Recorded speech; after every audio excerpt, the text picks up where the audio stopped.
trauma-informed money coach, speaker, and entrepreneur. She's a financial educator, and she's based in Ontario, Canada. She helps women transform their relationship with money, build financial confidence, and break cycles of scarcity rooted in trauma and survival. Today, Doina is a successful entrepreneur, proud homeowner, and a nationally recognized leader in women's empowerment and financial education. She has been named a trailblazer by women in IP Canada, nominated for the Premier's Award, honored as a role model in Barbie's You Can Be Anything campaign, and recognized as one of Canada's top 100 most powerful women. Put your hands together for Doina. Thank you. Move into those questions, and those questions are centered around our theme, empowerment, connection, and growth. This question here is about unlearning to step into power. What is one belief you have to unlearn to step into your power as a woman? Ooh, that's a good question. Well, for me, I'm going to go a little bit into my background. So I came to Canada, I was 19 years old. I didn't speak English. I came by myself. I didn't have a network. I didn't have the support. And the first thing that I had to unlearn is for me to think that I came to this country to win, so to speak. I came to this country for a good life, but I also had to let go of the people that were from my own country to say that they're going to be the one to support me. So I had to rely on people that had things in common with versus people that come from the same country, like the same background. And so that was one thing. Another thing that I had to unlearn was, well, this is kind of funny. Well, funny but not funny. I didn't know how the system in Canada worked. So I thought that in order for me to get a post-secondary education, I need to be rich. I need to be paid for it out of my own pocket. So it took me about 10 years to get access to the simple information that I can apply for OSAP, so I can actually go to school. And another thing when it comes to money, since this is what I do, there was a time in my life about 17 years ago when I was, well actually even earlier when I came to Canada, 10 months after I got here, I was homeless. So I had to sleep on somebody's living room floor for a couple of weeks. And then after that, I thought I have to work hard and I have to do things the hard way. And if you work really hard, you'll be able to make money. And then I did all of that. And then a couple of years later, I ended up being homeless again. And then again, I went back there, I went hard, and worked really hard, and I ended up being homeless again. I lived in Vancouver, I moved to Ontario. And then again, I had to work really hard. And instead of actually making more money, I ended up being $60,000 in debt. A single mom, 2 kids, having had experienced domestic violence, so I had to go into the system. I studied the Assaulted Women's and Children's Counselor Advocate program. So I was supposed to be the one helping women that were in my shoes. And I ended up becoming my first client. So having to navigate the system, it was very, very tough. But what the unlearning for me was to depend on the people in your network to ask for support. And it's okay to ask for support, but also to unlearn that you don't have to work so hard to make money. So when I started learning about money, this has been probably about 16 years ago, when I decided I'm not going to ask the people in my network about money, especially people that didn't have the money. Like, they're not going to be able to teach me things, right? It's like, how are you going to teach me how to stay broke? So, so I said, well, let me talk to the people that actually have the money, that actually have done it, And I put myself in rooms where if I would have looked at myself in the mirror, I said, I don't really belong here. But then I said, no, I actually do belong here. What's the difference between, anybody else and me? I'm special like they are, right? Then I ended up learning so much about money. And then after changing my mindset about money, it's been 10 years later, I was able to get rid of all my debt. On paper, I'm a millionaire, okay? And I bought my house. Like, I decided to buy my home because I don't want to be homeless again. Yeah. So I'm learning to go from that place, like literally, as one of my mentors said, like, you're in the basement. So coming from the basement to go to the top floor, and all because having to learn about that I don't need to talk to the wrong people. I don't need to get stuck in that environment, and I deserve better. And just because I work hard doesn't mean I'm going to make more money. I just need to be smart. So that was the unlearning for me. Thank you. That's wonderful. Thank you. So it's sort of like if your circle don't fit your goals, you move away from that. Yeah. It's the people that we often think we have around us that will support us. We move when we find other circles, right? Yes. Yes? Yes. Okay. I wanted to add one more thing. The one advice, I work with a lot of young women, but the one thing that I always tell them, and what has worked for me, get yourself a mentor. Maybe 5, maybe 10, right? People that can actually do certain different things. And don't think that someone, just because they're not doing exactly what you do, means that they might not be a good person to be a mentor for you.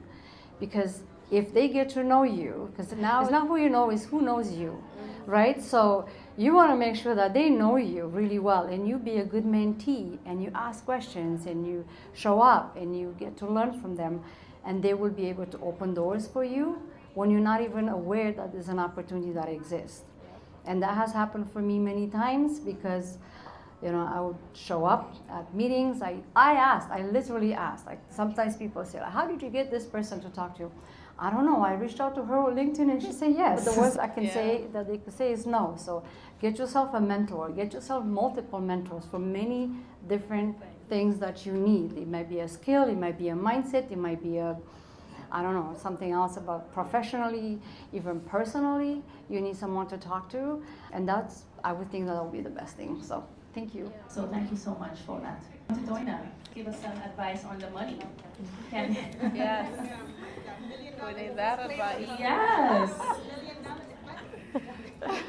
Is there any general financial wisdom you can share with our participants? Yes, there is. Build a relationship with your money. Look at your money every single day. I open my bank app. The first thing I do when I wake up, I look at my money. How much money do I have? And if it's anything below 5 figures in my account, I start to like, okay, no, like, we need to change. Like, I can't have anything less than 5 figures, okay? We're not talking hundreds, because I'm like, no. So have a really good relationship with your money. Some people are so scared to look, and I was like that too. I was so scared. I was talking to someone earlier how when I had to put my receipts together to get my taxes done, I leave it at the last minute. I would literally get cold sores all over my face because of the stress, okay?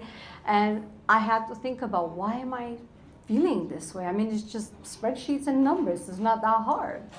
Well, when I thought about it, it's reminding me of when my mom would come home when I was a kid, and she would just divide the money, and it was never enough for us. So it made me feel that if I'm going to start looking at this money, I might not have enough for me. So change your mindset and look at the money in a way where it's a tool and it's there for you. And instead of coming with our scarcity mindset to think I'm never going to have enough, look at it, I have money enough for everything I need. Another thing that I encourage everyone, people that I work with, and they think I'm crazy for this, but I also grew up in Romania. I grew up in Romania during communism.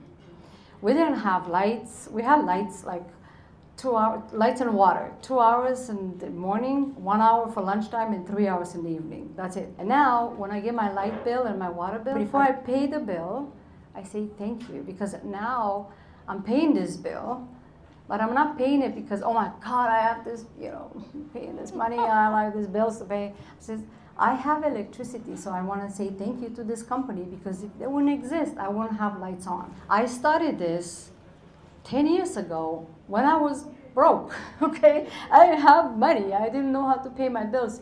And it's so natural to come to you when you're so like, oh, I just have these bills to pay. And you bring in that energy into yourself and then into your environment, and you always attract lack, right? Because you're thinking from lacking mindset. So every Friday, I make sure I pay all the bills. If I have invoices that I need to look at, I check my money and make sure I'm, meeting my goals. That's super important. Like design or create a a day of the week, Money Monday, Financial Friday, right? Just to be about money. It's super important because when you pay the bills, any type of bill that you have, do not look at it like pay, because you don't want to put that energy out there. Like that's super important. I'm very big on energy, right? Because money is energy. And the more that you put good energy out there, the more you get to have more money. I was in a situation when I was on welfare and I didn't have enough money to provide for my kids. But when I look at like, okay, well, how much money do I need? I know it's going to be okay. Always come from the place where it's always going to be okay no matter what. And knowing how much money you need, then you know how to operate. Also, when it comes to work, I started a charity 13 years ago, and within the first couple of years, there was not enough money coming in, and I was literally on welfare while I was building an organization. And then I sat down and I looked at my money, how much money do I need to be able to be okay? So that not necessarily to be rich or anything, but to have my bills paid so that I can focus on that's my passion, right? And I knew when I did my calculation, I need to make $20 an hour and I can only work 30 hours a week. And then I said, okay, so now I need to find that job, right? So it's gonna pay me that much money. And then I just put the word out there. You just go and you tell your friends, like, listen, I'm looking at this kind of job. I can only work this much and this is what I'm good at. So I'm talking to a friend of mine, and next you know, my phone is ringing 2 days later. And I'm talking to this guy on the phone for 45 minutes, and I had no idea that was a job interview. I just thought like, oh, he's just calling to ask me about, because I was doing digital marketing back then. He was asking me about that. I'm like, he goes, you hired. I was like, what? Okay, cool, I'll take the job. Then 2 days later, I went to talk to him about money. And remember, I was broke. I was on welfare, okay? So when I showed up and I talked to him about money, he's telling me, oh, I can only pay you $15 an hour because, I just started and my business, I don't have money. And I said, nothing. I just closed on my laptop, I packed up my stuff, I put it in my bag. I said, thank you so much. I wish you all the luck in the world. I hope you find the right person for you, but that's not for me. So knowing your worth, it's very, very important. And it doesn't matter whether you have the money in your bank or not. You do not want to occupy your time in a place where it doesn't value you with the money that you want or you need to get paid. Because guess what? That's another type of energy that you put out there that you're not worth it and you're not going to ever make the money. Again, you don't want to work hard. You want to work smart, and you have to know what you need to get paid. Whatever that is for you. For me, it was $20 an hour, 30 hours a week. When the guy hired me, I also said, I'm not working in the office. I'm working from home. I'm making my own hours. You will get the job done. You don't need to worry about that. And I said, if it makes you happy, I'll work for you for free for 2 weeks. But I'm not coming in the office every day because I was living in Young and Eglinton. His office was in Vaughan. And I said, I don't have a car, so I'm not doing that. But once a week we should come in the office, but you have to pick me up because I don't have a car. I'm not spending like 2 hours on the road one way because I have to focus on the other passion. I'm thinking 4 hours a day to be spending just on the road, that's a lot. That's my time, right? So I said no.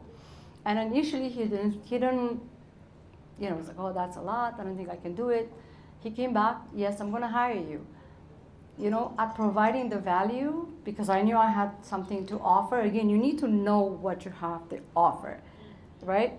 But when he saw the value that I brought to his business, in fact, I was looking back at it, I'm thinking I should have asked for more money because when I was working with him, his packages when I started was $300 to $500 a month. When I left a year later, his packages started $2,600, and he needed to hire 2 people to be able to actually offer the services because of the demand, right? And again, you need to know your worth. Have a relationship with your money, because when you don't have a relationship with your money, it's hard to know what you ask for. Like when you ask for something from a job, for a raise, for whatever the case may be. If you don't have a relationship with your money, you don't know what to ask for. You don't know the value, for you. And when you pay the bills with gratitude, right? Because there are people in the world that don't have the things that we pay for. So just pay your bills with gratitude. If I can give you this basic advice, if you can take this, the general advice in terms of investing and all that kind of stuff, I can just say this. Many institutions, they will teach you or they will tell you what's good for you because that's the only thing that they offer. It's not necessarily that it's good for you, right? That's why having outside advice, somebody that comes independent, it's very, very helpful. The reason why I became money coach is I know that people need to understand the money blockages, and learn a lot of things, you know, the beliefs that they brought from mom, dad, family, all that stuff. So you have to unlearn all of this because I work with women that make a high six-figure salary and they live paycheck to paycheck. While people that make $60,000 a year, they save half of that. Like, how is that possible? It's possible because they have the mindset and they know exactly what they need the money for, and they work with goals and they work with me. So again, I became a money coach because I realized like not everybody needs investments. You have to make yourself ready for that because you can start investing and then you have to go back and like one of my clients I work with and started investing and then a couple years later I had to take all the money out because I needed to pay the bills. It was broke. So start from that level before you start investing. Ask as many people as possible about the money before you go and say, yes, this is what I'm going with. So that would be my advice. Thank you. Thank you, Donna. So it's all about a money mindset. Okay, let's go.